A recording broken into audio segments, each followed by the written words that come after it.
Bonjour à tous, je vous souhaite la bienvenue sur ce nouveau webinaire organisé par le département formation de la Gazette des communes.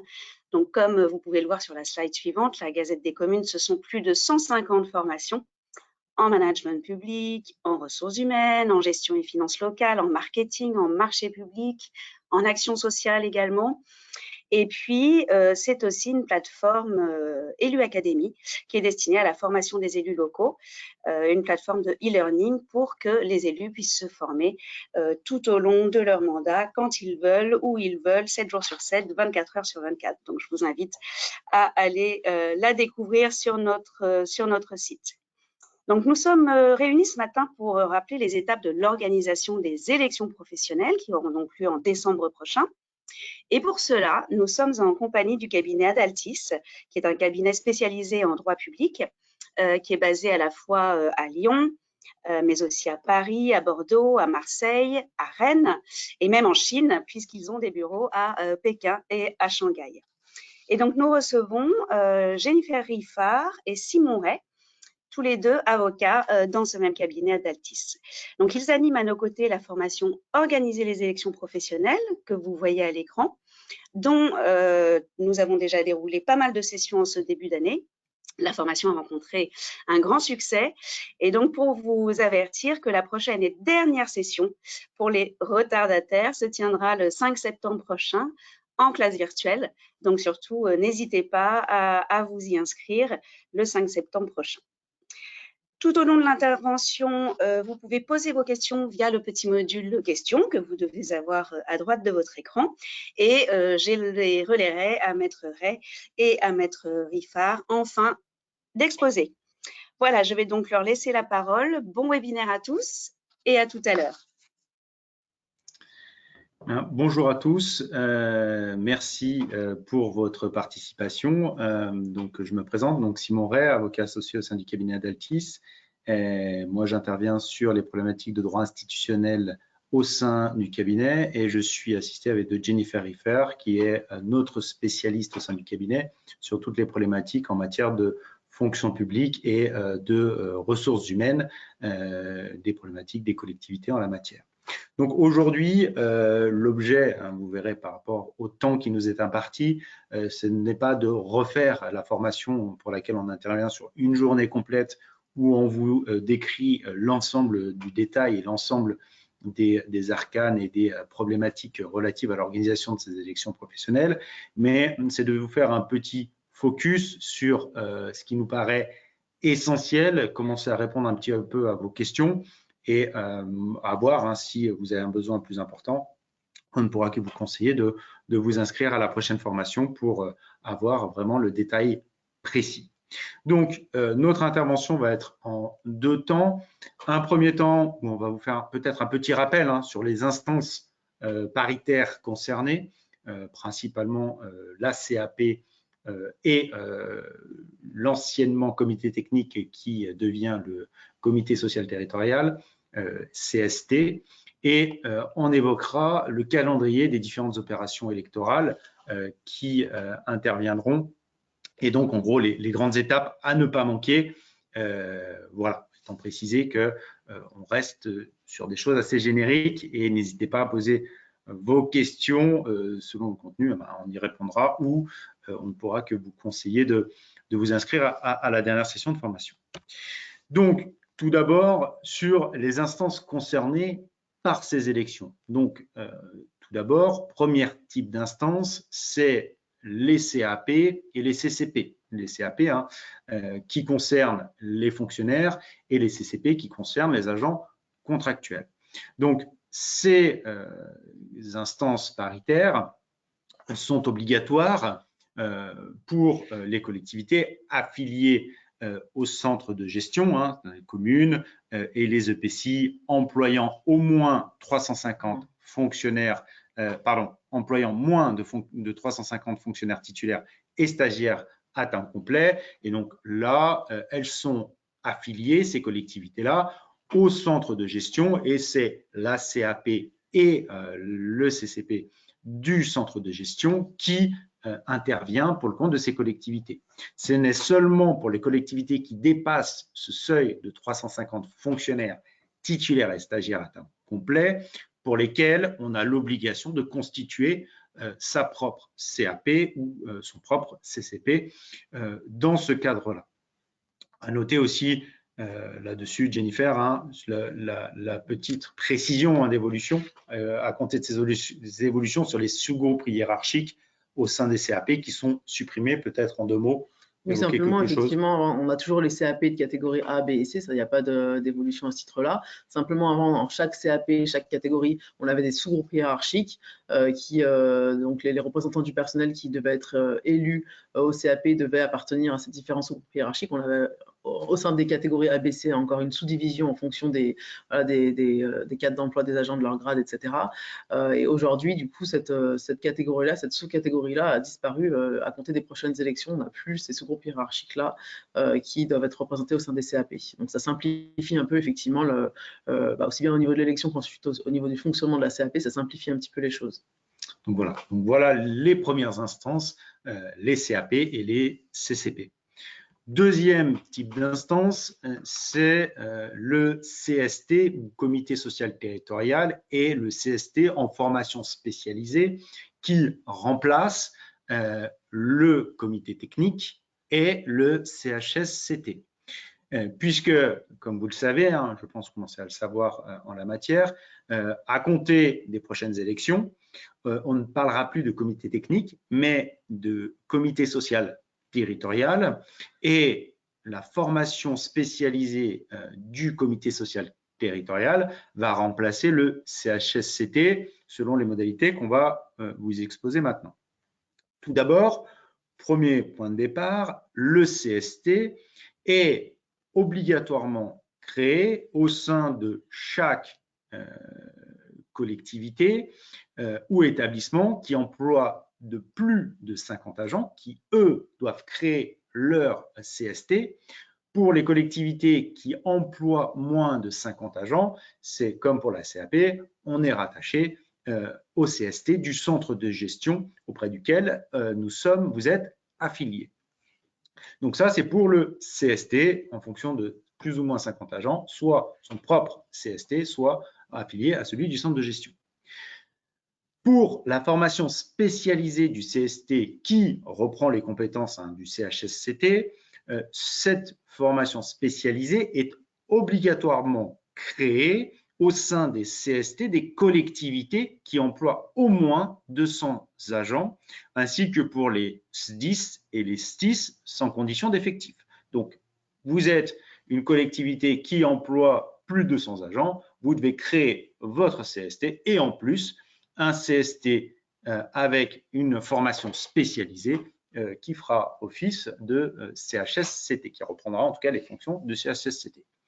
Pour les collectivités qui emploient moins de 200 agents, et lorsqu'on a des risques professionnels particuliers qui les justifient, on peut également volontairement créer une formation spécialisée au sein du CST qui fera office de ces missions-là. Et également, rien n'empêche qu'en dessous de ce seuil et en dessous de ce seuil de 200 agents, si on n'a pas ces risques professionnels particuliers qui les justifient et que l'on a moins de 200 agents, c'est le CST qui fera office de CHSCT sans formation spécialisée créée. Donc voilà un petit peu le panorama d'évolution des 2 grandes instances concernées par cette réforme. Et donc maintenant, je laisse la parole à Jennifer pour vous préciser les différentes étapes et les différents échéanciers à retenir pour la mise en œuvre des élections au sein de ces instances. Alors ici, on va essayer d'exposer un peu chronologiquement les différentes étapes d'organisation des opérations électorales. Donc, vous allez voir qu'il y a des dates qui sont déjà passées. Donc, logiquement, il y a des étapes qui ont déjà dû être franchies et des actions qui ont déjà dû être mises en œuvre par vous en vue de ces élections de décembre. Donc, on va commencer par la première date, c'est la date du 1er janvier. Alors, ce n'est pas une date à laquelle il y avait une action à effectuer, c'est une date de référence. C'est une date qui est prise comme référence pour apprécier les effectifs, donc à différents titres. Premièrement, on vient de dire à l'instant que le CST devait être créé dans les collectivités qui ont plus de 50 agents. Eh bien, le texte nous dit que pour apprécier le franchissement du seuil de 50 agents, on se place au 1er janvier de la date de l'année des élections. Donc ici, il faut se placer au 1er janvier 2022, effectivement, pour savoir si on franchit ou non le seuil de 50 agents et du coup pour savoir si on doit créer un CST en vue des élections. Le 1er janvier 2022, en termes d'effectifs, il est aussi pris en compte, cette date est aussi prise en compte comme date de référence pour apprécier deux aspects. Premier point, l'effectif des agents pour déterminer le nombre de candidats qu'on va devoir élire. On verra juste après, c'est un peu différent selon les instances. Pour tout ce qui est CAP et CCP, on n'a pas de marge de manœuvre. Donc effectivement, on regarde au 1er janvier quels sont nos effectifs et en fonction de nos effectifs, on regarde les textes, les décrets et on sait du coup le nombre d'agents, de candidats qui vont devoir être élus au sein de ces instances-là, le nombre de représentants du personnel qu'on va avoir au sein des instances CAP et CCP, en se plaçant au 1er janvier 2022. Et puis pour les CST et par voie de conséquence, le CST formation spécialisée. On a des textes qui nous fixent en fonction des différentes fourchettes d'effectifs le nombre de sièges qu'on peut avoir au sein de ces instances et on doit délibérer pour fixer le nombre de représentants qu'on va devoir élire. Mais toujours en se plaçant au 1er janvier 2022. Donc, c'est-à-dire que, par exemple, mon CST, je regarde au 1er janvier 2022 l'ensemble des agents qui remplissent, enfin l'ensemble des agents qui relèvent du CST. On regarde mes effectifs au 1er janvier 2022 et ça me permet ensuite, quand je dois délibérer, de savoir quel nombre de sièges le nombre de sièges que je peux fixer comme étant le nombre de représentants du personnel que j'aurai à élire dans le cadre de mes élections pour représenter les agents au sein du CST. Donc, on se fixe toujours par rapport au 1er janvier 2022 pour savoir du coup le nombre de candidats qui devront être élus. Et puis, dernier point, on a aussi un élément important, c'est la part respective d'hommes et de femmes. Et ça, c'est un élément qui doit être pris en compte par les organisations syndicales quand elles font leur liste de candidats. Les listes de candidats doivent respecter proportionnellement la part respective d'hommes et de femmes qu'on a au sein des différentes, qu'on a dans les collèges d'agents qui sont représentés aux différentes instances. Et donc, effectivement, par principe, on se place aussi au 1er janvier, on fait une photographie de nos effectifs au 1er janvier 2022 pour voir quelle est la part respective d'hommes et de femmes qui sont représentés au sein de la CAP, au sein de la CCP et au sein du CST. Ces éléments-là doivent être pris en compte par les organisations syndicales ensuite quand elles présentent leur liste de candidats. Donc, le principe, c'est que c'est au 1er janvier qu'on apprécie la part respective d'hommes et de femmes. Il y a une dérogation. Les textes nous disent qu'effectivement, quand on a une variation sur les 6 premiers mois de l'année, donc entre janvier et juin, si vous avez eu au sein de vos collectivités une variation de 20% de vos effectifs, alors le texte nous dit notamment parce que vous avez repris des compétences, il y a eu un transfert de compétences, ou il y a eu un recrutement massif de personnel qui a eu un impact sur une variation de moins 20% des effectifs représentés aux différentes instances. Et bien dans ce cas-là, on ne prend pas en compte la date du 1er janvier 2022 comme date de référence pour apprécier la part respective d'hommes et de femmes, mais on se place 4 mois avant le scrutin, donc ici au 8 août 2022. Donc, ce qu'il faut retenir, c'est que par principe, votre date de référence, c'est le 1er janvier 2022 pour tous ces sujets-là.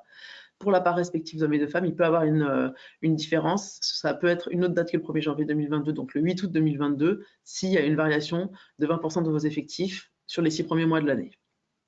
Donc ça, c'était la première date à retenir, qui est une date de référence, pas une date à laquelle je dois faire une action, mais la date que je dois prendre en compte pour apprécier ces différents effectifs. Ensuite, la deuxième date qu'on a retenue, c'est la date du 15 janvier 2022. Donc ici, c'est une date qui intéresse les collectivités qui ont des instances qui sont gérées par le centre de gestion, donc que ce soit la CAP parce que vous êtes affilié au centre de gestion, vous êtes en dessous de 350 et du coup c'est le centre de gestion qui gère votre CAP et votre CCP, ou que ce soit parce que vous avez moins de 50 agents et que du coup le CST c'est le CST du centre de gestion. Dans ces hypothèses-là, au 15 janvier, vous avez dû transmettre au centre de gestion les informations sur vos effectifs. Ça permet ensuite au centre de gestion de compiler toutes les informations de toutes les collectivités qui sont, pour lesquelles elles gèrent les instances et ensuite de savoir effectivement comment doivent être composées ces instances-là. Donc ça, c'était au 15 janvier, l'obligation de transmettre au centre de gestion les informations sur vos effectifs pour toutes les instances qui relèvent du centre de gestion. Alors ensuite, là, on fait un pas en avant, on passe au 8 juin 2022, donc c'était 6 mois avant la date du scrutin. On a deux éléments au 8 juin 2022. Premièrement, pour les CAP et CCP. Donc, je vous ai dit effectivement que pour les CAP et CCP, on n'a pas de marge de manœuvre sur le nombre de représentants du personnel qu'on va devoir élire à ces instances-là. C'est vraiment les textes qui nous indiquent en fonction des effectifs que vous avez au sein de votre collectivité, combien de représentants du personnel vous allez devoir élire pour constituer les instances. Donc ici, il n'y a pas de décision à prendre. Par contre, ce qu'il faut faire 8 juin 2022, c'est avoir informé les syndicats des effectifs que vous avez. Donc aussi bien le nombre de fonctionnaires représentés au CAP, aux différentes formations de la CAP, par rapport aux catégories ABC, que les effectifs de contractuels qui sont présentés au sein de la CCP. Vous communiquez aux syndicats ces effectifs-là. Vous communiquez aux syndicats la part respective d'hommes et de femmes qui sont représentés à ces différentes instances. Tous ces éléments-là d'information doivent être transmis normalement du coup au plus tard le 8 juin 2022 aux syndicats. Et les syndicats qui doivent être destinataires de ces informations-là, ce sont tous les syndicats ou toutes les sections syndicales qui vous ont adressé leur statut et qui vous ont donné leur liste de responsables. Ces démarches-là, elles permettent effectivement aux syndicats de se manifester pour du coup informer les collectivités qui souhaitent participer finalement à ces élections en vous adressant leur statut et leur liste de responsables. Et ces informations-là vous permettent du coup de communiquer avec ces syndicats et de transmettre à leurs responsables ces informations-là dans les délais qui vous sont imposés par les textes.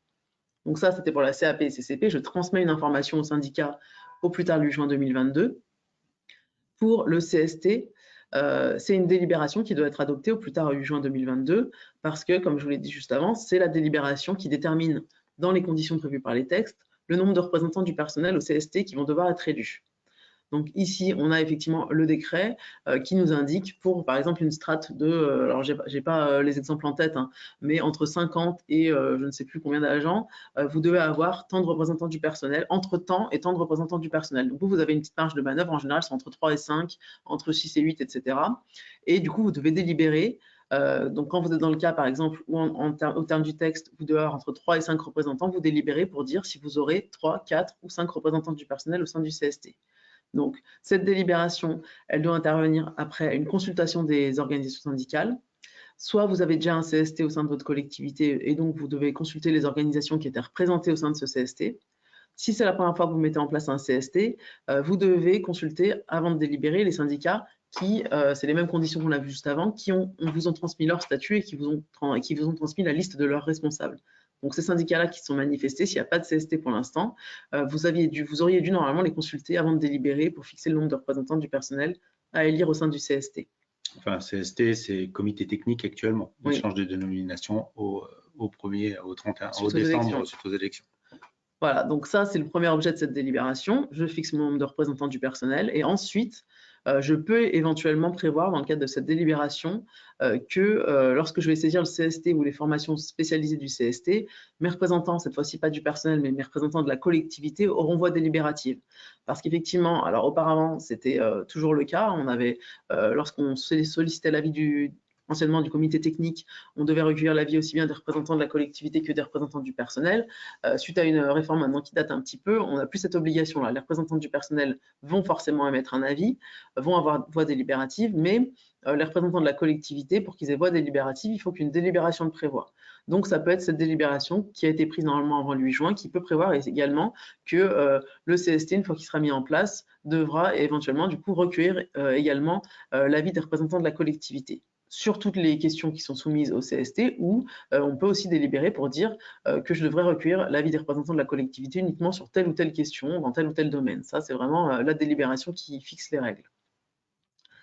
Et puis cette délibération, le texte vous impose aussi, alors pour les CAP et CCP, on a vu qu'au 8 juin plus tard, il faut transmettre les informations sur les effectifs. Ici, immédiatement, on va dire, une fois que la délibération est adoptée, il faut la communiquer aux organisations syndicales pour, du coup, à travers la communication de cette délibération, qu'ils aient les informations sur, du coup, le nombre de représentants du personnel à élire.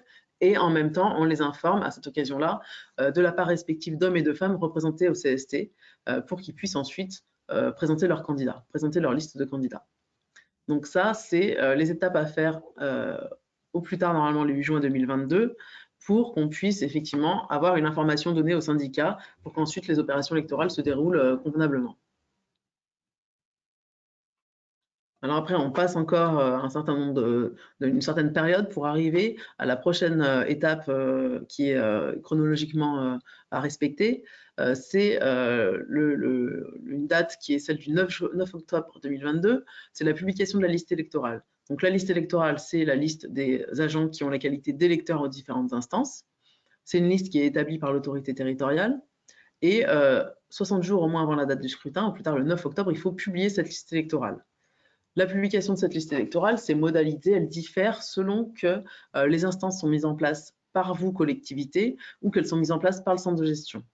Donc, quand c'est vous, parce que vous avez plus de 50 agents, que vous mettez en place votre CST, ou parce que vous avez 400 fonctionnaires, par exemple, et que vous avez votre propre CAP, quand c'est vous qui mettez en place ces instances-là, la règle, c'est vous n'avez pas l'obligation d'afficher la liste électorale en tant que telle, mais il faut que dans vos locaux, vous affichiez une note qui informe les agents qu'ils ont la possibilité de consulter la liste électorale. Donc, c'est une information donnée aux agents sur le fait qu'ils peuvent consulter la liste électorale, et dans cette note, on doit leur indiquer à quel endroit ils peuvent consulter la liste électorale. Donc, c'est une note qui doit être affichée dans le locaux administratif sur les emplacements qui sont habituellement utilisés pour communiquer avec les agents sur diverses informations et notamment sur tout ce qui concerne les informations syndicales, par exemple. Voilà, il faut vraiment prendre soin d'afficher cette note dans un espace qui est habituellement, on va dire, consulté par les agents pour qu'on ait une information quand même qui soit effective. Donc, quand c'est vous qui mettez en place vos instances, vous n'affichez pas la liste en tant que telle, mais vous affichez une note qui informe les agents qui peuvent consulter cette liste à tel endroit au sein de la collectivité. À l'inverse, quand c'est des instances qui sont mises en place par le centre de gestion, donc par exemple, vous n'avez que 30 agents dans votre collectivité, donc vous relevez du CST pour le centre du CST du centre de gestion pour vos agents. Ici, vous devez afficher un extrait de la liste qui mentionne les noms des électeurs de votre collectivité. Donc, ce n'est pas une note qui informe les agents qui peuvent consulter la liste électorale, mais c'est un extrait de la liste qui ne mentionne pas tous les électeurs à l'instance, mais qui mentionne uniquement les noms de vos agents qui vont être électeurs de l'instance du CST, par exemple, placée auprès du centre de gestion. Donc là, c'est vraiment la liste la liste des noms de vos agents. Ensuite, ici, donc on a dit qu'au plus tard, le 9 octobre, vous devez afficher les listes électorales. Suite à cette date limite du 9 octobre, vous avez un délai de 10 jours qui va donc jusqu'au 50e jour avant la date du scrutin, donc jusqu'au 19 octobre. C'est un délai de 10 jours dans le cadre duquel les agents qui vont pouvoir venir consulter la liste électorale peuvent ensuite vous présenter des réclamations. Donc, ça peut être un agent qui constate qu'il n'est pas inscrit, qui considère qu'il devrait l'être, qui vous fait une réclamation pour indiquer qu'il veut être inscrit sur la liste électorale, ou à l'inverse, des personnes qui considèrent que des noms sont inscrits à tort et que ces agents-là ne remplissent pas les conditions pour être inscrits sur la liste électorale. Donc, les personnes qui veulent se manifester pour contester du coup le contenu, la liste des noms qui sont apposés sur la liste électorale, ont jusqu'au 19 octobre pour venir informer l'autorité territoriale de leur réclamation. Et en réponse, l'autorité territoriale, elle doit statuer à compter de cette date du 19 octobre dans un délai de 3 jours ouvrés sur ces réclamations, pour indiquer si oui, effectivement, ces réclamations sont fondées. Du coup, soit j'inscris, soit je supprime un nom de la liste, soit au contraire, je rejette ces réclamations parce que je considère que la réclamation n'est pas justifiée. Donc là, c'était sur les listes électorales. Ensuite, prochaine étape, là, j'ai mis toutes les dates sur la même slide pour être un peu plus, que ce soit un peu plus clair. C'est tout ce qui concerne la liste de candidats. On a vu tout à l'heure que 6 mois avant la date du scrutin, au 8 octobre, il faut avoir fourni aux organisations syndicales tout un tas d'informations pour qu'ils puissent, eux, ensuite présenter des listes de candidats. Donc maintenant, on voit toute la chronologie de présentation de ces listes, de contestation du contenu, etc., comment ça se passe, sans forcément aller trop dans le détail. Mais ici, c'est vraiment l'intérêt, je trouve, de vous donner les dates pour d'une part que voilà, vous en ayez connaissance et puis qu'ensuite vous compreniez qu'il faut, je pense, préparer tout ça en amont parce que du coup, vu les délais très courts qui vous sont laissés à chaque fois pour intervenir, on ne peut pas se contenter d'attendre le 27 octobre pour savoir ce qui se passe et puis prendre des décisions dans l'urgence. Donc, je m'explique un peu plus précisément.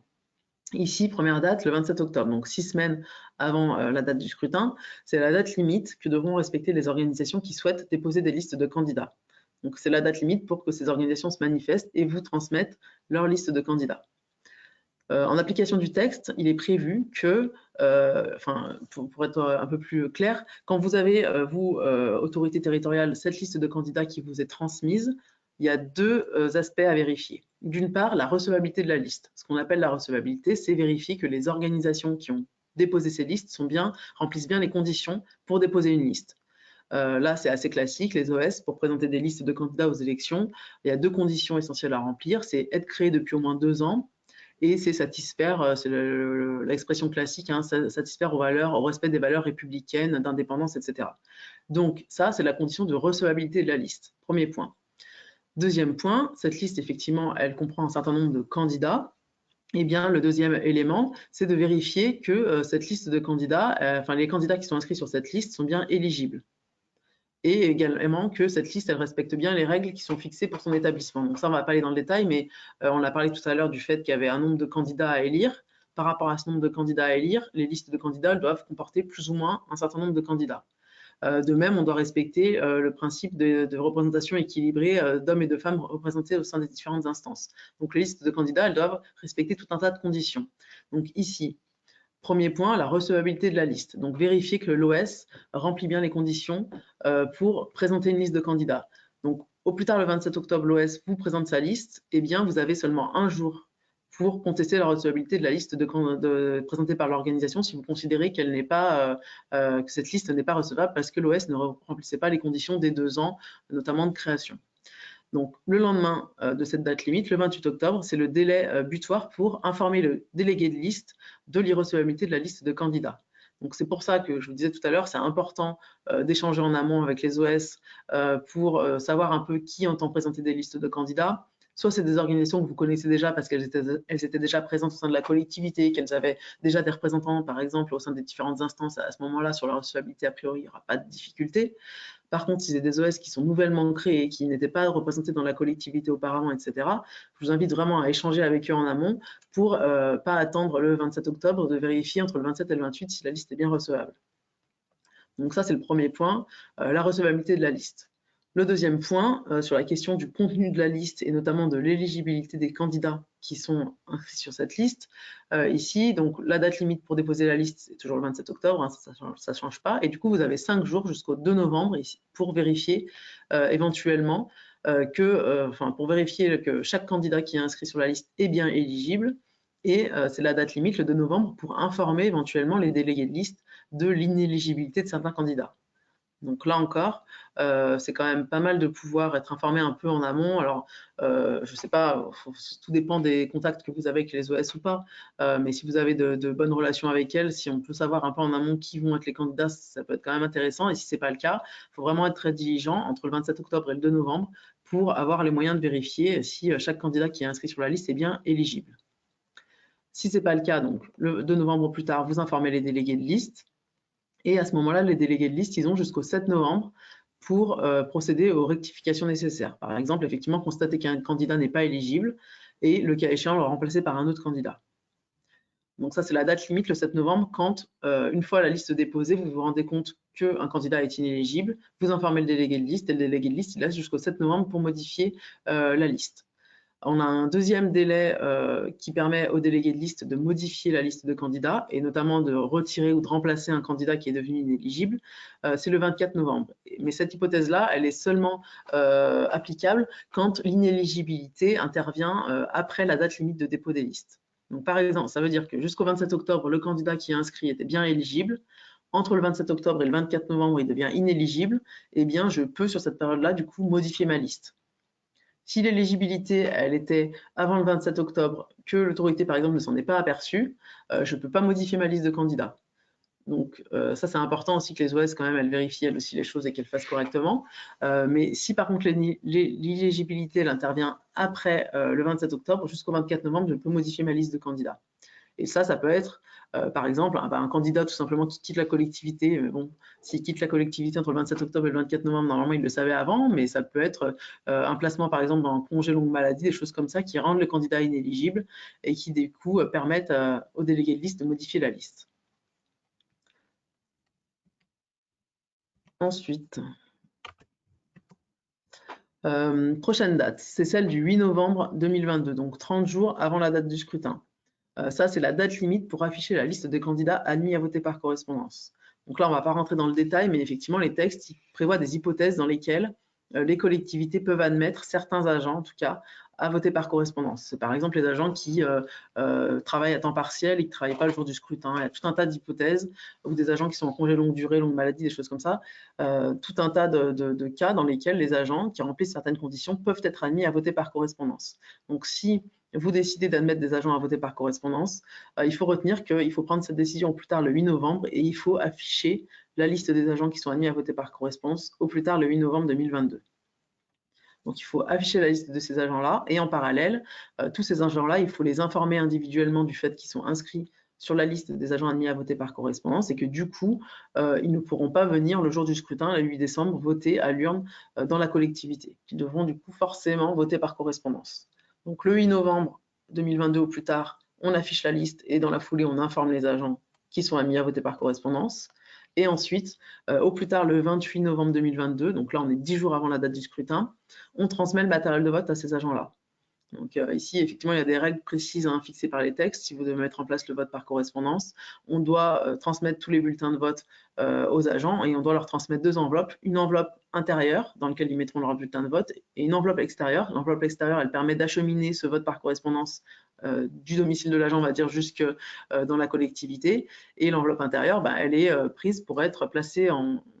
Ça, c'est des éléments qu'on évoque de façon détaillée dans la formation, mais l'enveloppe intérieure, finalement, on l'a... au moment du dépouillement, on la met dans l'enveloppe avec les votes qui ont été émis à l'urne en présentiel et après on dépouille tous les bulletins. Donc ça, c'est des éléments qu'on précise vraiment au moment de la formation pour expliquer comment ça se passe concrètement le vote par correspondance et le dépouillement, etc., etc.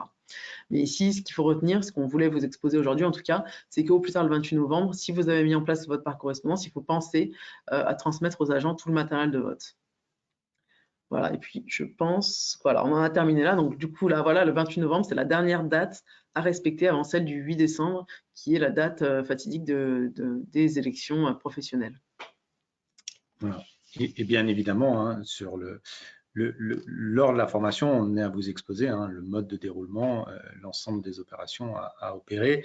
Et eu égard au timing actuel, voilà, c'était les éléments sur lesquels il me paraissait essentiel de vous alerter pour faire un petit point d'étape là-dessus. Et nous sommes bien évidemment à votre entière disposition pour répondre à vos éventuelles questions. Merci beaucoup à tous les deux pour cet exposé très clair. On a beaucoup de questions, effectivement, mais on ne va peut-être pas toutes pouvoir les traiter ici. Et puis, encore une fois, inscrivez-vous à la formation du 5 septembre pour avoir tous les détails dont vous avez besoin. Alors, on va commencer par une première question. Vous avez parlé en début d'intervention sur le seuil des 50 agents pour la création d'un CST. Et la question est, est-ce que dans les 50 agents, on ne compte que les titulaires et les stagiaires, ou est-ce qu'on doit également compter les contractuels de droit public dans les 50? Alors, effectivement, faut bien distinguer CST, CAP, CCP. CAP, c'est les fonctionnaires, pour synthétiser, CCP, c'est les contractuels, et CST, c'est tous les agents de la collectivité, mais tous les agents qui remplissent certaines conditions. Donc, évidemment, les fonctionnaires et les stagiaires rentrent dans l'effectif des agents qui sont pris en compte pour les effectifs du CST, mais les contractuels aussi sous réserve de respecter certaines conditions. Notamment, c'est le détail, faudrait qu'on prenne le temps, mais c'est normalement les agents qui sont sur des contrats d'au moins soit en CDI, donc tous les agents qui sont recrutés en CDI rentrent dans l'effectif du CST, il n'y a pas de souci. Et les agents qui sont en CDD, c'est soit des CDD, CDD d'au moins 6 mois. Et du coup, le texte nous dit qu'il faut avoir au moins, sur ces 6 mois de CDD, au moins 2 mois à la date des élections. Je ne dis pas d'erreur. Donc ça voudrait dire que les agents... alors le problème, c'est qu'on se place au 1er janvier, mais du coup, c'est les conditions comme ça pour tenir compte des effectifs, c'est être en CDI ou être en CDD d'au moins 6 mois. D'accord. Voilà. Mais le CST, effectivement, le CST, il a vocation à intervenir aussi bien pour les fonctionnaires que les contractuels, et bien évidemment, du coup, les contractuels, sous réserve de respecter effectivement ces conditions qu'il faudra approfondir, on n'a pas forcément le temps, mais sont pris en compte aussi dans l'effectif pour déterminer si oui ou non on doit créer son CST. Tout à fait. Alors ensuite, vous avez parlé de la fameuse délibération qui devait être prise avant le 8 juin, en théorie. Si ça n'a pas été le cas, quelles sont les conséquences ? Alors, sur ce point-là, moi j'avais cherché un petit peu, effectivement, quand je fais la formation, il n'y a pas trop de jurisprudence. Après, ce qu'il faut toujours se remettre en tête, c'est que là, on est sur des élections. Donc, sur le contentieux électoral, le juge, il fonctionne toujours de la même façon. Quand on veut contester la régularité d'une élection, le juge il va apprécier deux aspects. D'une part, effectivement, il va voir s'il y a une irrégularité qui a été commise. Donc là, le texte nous dit que 6 mois au moins avant la date des élections, on doit délibérer. Donc, si cette délibération n'intervient pas dans ce délai-là, effectivement, il y a une irrégularité qui est commise. Si je délibère en juillet ou en août, je ne suis pas dans les délais prescrits par les textes. Il n'y a pas de discussion à avoir. Après, par contre, le juge, il ne se contente pas de constater une irrégularité pour annuler des élections. Il va vérifier si l'irrégularité qui a été commise a pu avoir des incidences sur les résultats de cette élection-là. Donc, sous réserve quand même de jurisprudence qui pourrait être plus stricte, ici, il faut voir si je ne délibère pas dans les 6 mois, mais que je délibère dans un délai qui est suffisamment quand même éloigné des élections et surtout aussi de la date de dépôt des listes de candidats pour permettre aux organisations d'être informées, de présenter leur liste dans des conditions qui sont qui leur permettent effectivement de savoir suffisamment à l'avance quel nombre de candidats ils vont devoir inscrire sur la liste et qui permettent d'échanger avec les agents qui pourraient éventuellement se porter candidats. Voilà, c'est toute cette analyse-là que le juge ferait à mon sens. Donc effectivement, si on n'a pas délibéré avant le 8 juin, je ne dirais pas qu'on n'est pas dans les clous au sens du texte. Mais si on envisage ça sous l'angle du risque d'annulation des élections, si on n'est pas le 8 juin, mais qu'on est quand même sur une période qui nous permet de donner toutes les infos qu'on doit donner aux OS dans un délai qui est raisonnable, on va dire, avant la date limite de dépôt des listes de candidats, je ne pense pas qu'il y ait un risque très important d'annulation des élections. Mais bon, il faut quand même être assez diligent et pas trop, à mon sens, pas trop tarder pour délibérer sur ces sujets-là et ensuite pour informer les OS des décisions qu'on a prises dans cette délibération. Non, donc, si vous ne l'avez pas fait, faites-le très rapidement dans ce cas. Voilà. Alors, on a ensuite parlé des conditions de recevabilité, on va dire, des listes électorales. Au niveau du dépôt des listes de candidats, est-ce que cette liste doit obligatoirement être affiliée à une organisation syndicale ?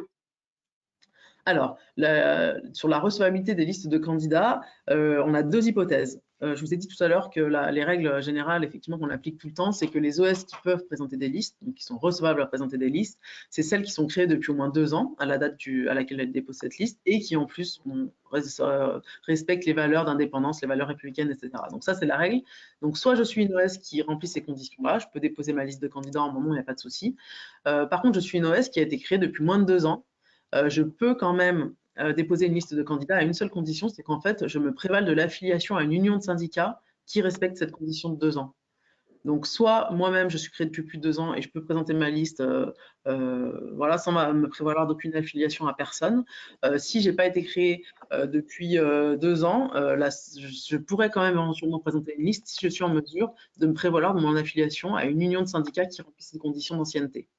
Et puis, je peux aussi, si je le souhaite, me prévaloir de l'affiliation à une union de syndicats, même si je respecte, moi, le délai de 2 ans. Hein, c'est pas interdit. Mais effectivement, soit je me présente moi-même, soit je me présente en me disant je me prévaux de mon affiliation à une union de syndicats.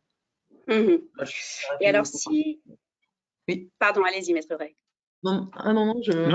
Voilà. Ah oui, excusez-moi. Je pense qu'à peu près, oui.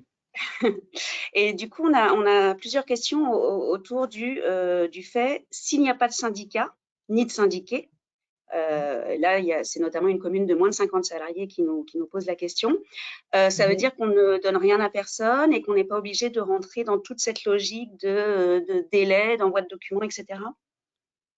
Alors, effectivement, si on n'a pas, comme je l'ai dit tout à l'heure, les syndicats qu'on doit informer, notamment par exemple pour le CST, une fois qu'on a délibéré, les syndicats qu'on doit informer des décisions qu'on a prises dans cette délib et puis de la part respective d'hommes et de femmes qui sont représentés, c'est ceux qui sont en fait présentés à la collectivité en transmettant leur statut, la liste des responsables.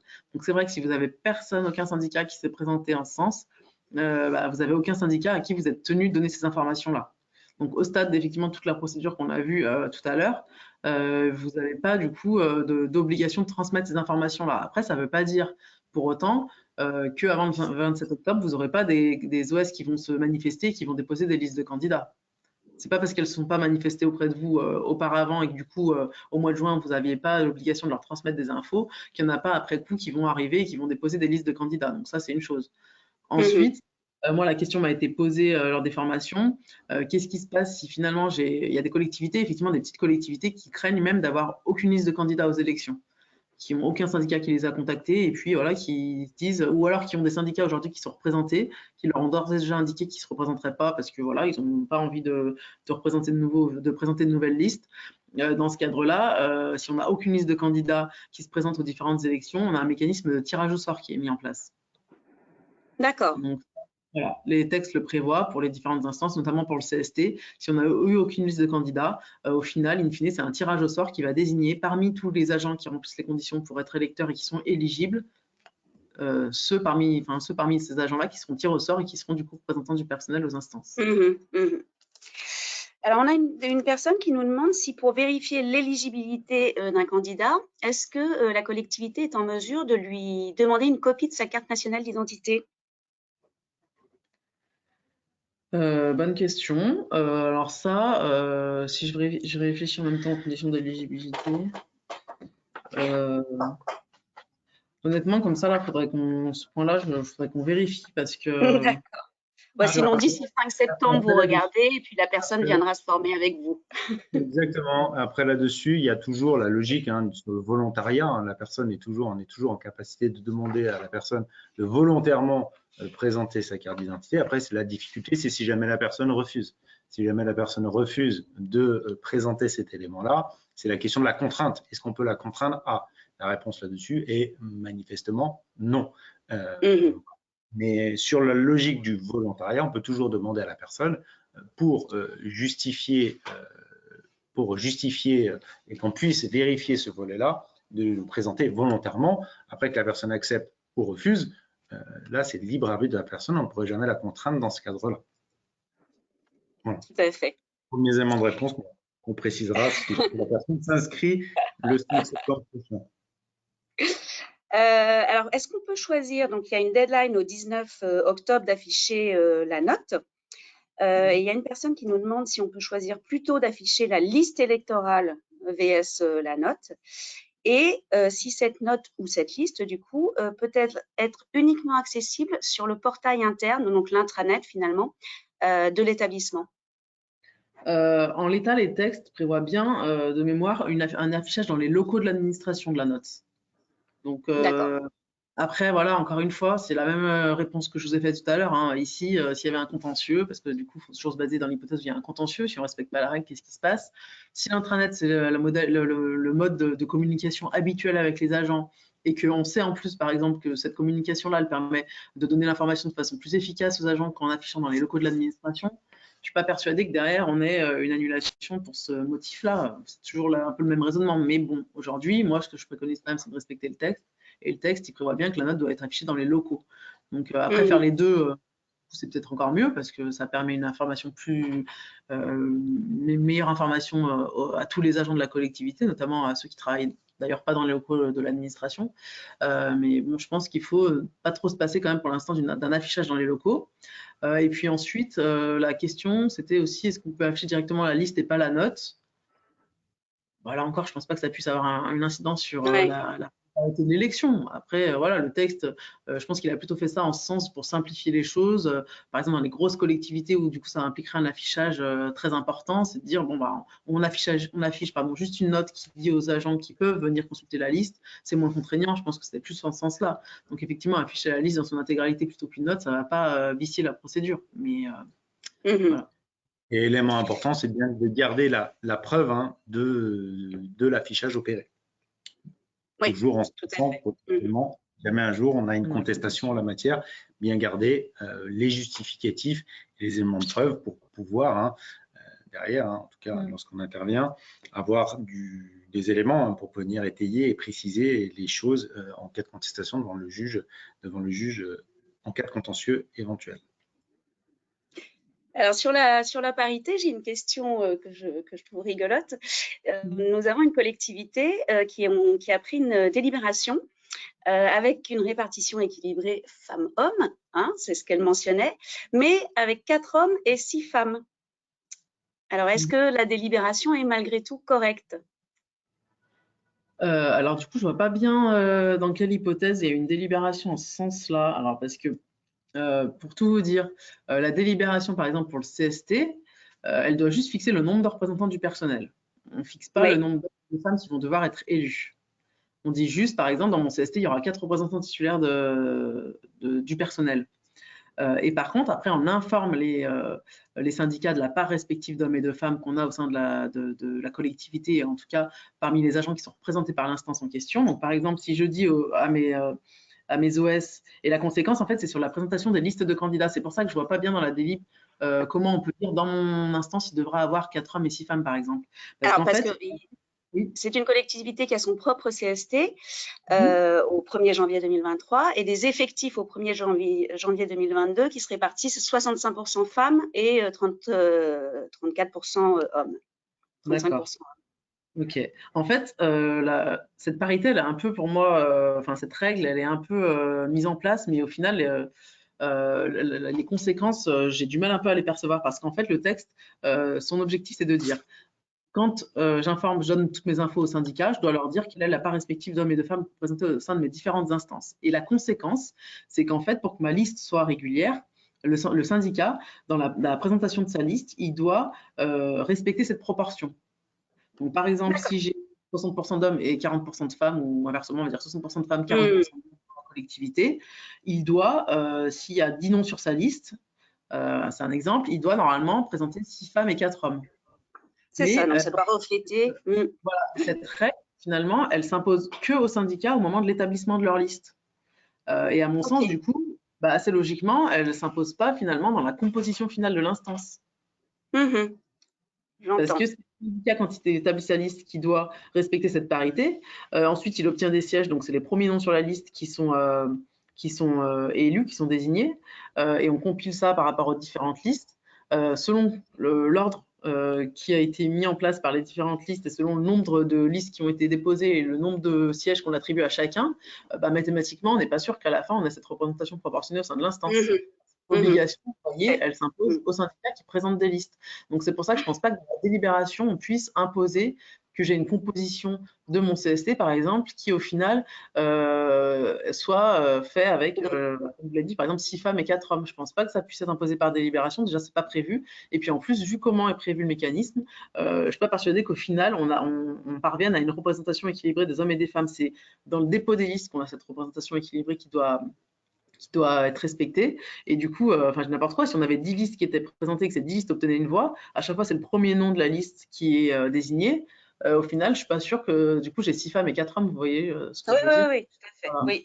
Et puis, on est sur une parité globale, hein. On n'est pas sur une parité dite shabadabada, où on impose sur la liste de présenter successivement un homme, une femme, un homme, une femme, par exemple, comme sur les listes bien sûr. au conseil communautaire. Donc, on est sur une parité globale et donc, on commence à aller dans ce sens-là, mais on n'a pas de volet très contraignant là-dessus. Et puis, je vais prendre 2 dernières questions pour conclure. Vous avez parlé effectivement du vote par correspondance. Est-ce qu'une commune peut refuser le vote par correspondance, même si c'est dans les délais impartis que la demande a été faite? Oui. En fait, c'est pas forcément déjà les agents qui proposent, hein. C'est vraiment la collectivité qui décide d'admettre les agents à voter par correspondance. C'est ce que je vous disais tout à l'heure. Donc, je vous parle un petit peu les explications qu'on peut apporter en plus. Mais la règle, en tout cas, on parle des collectivités, là, je ne vous parle pas du centre de gestion.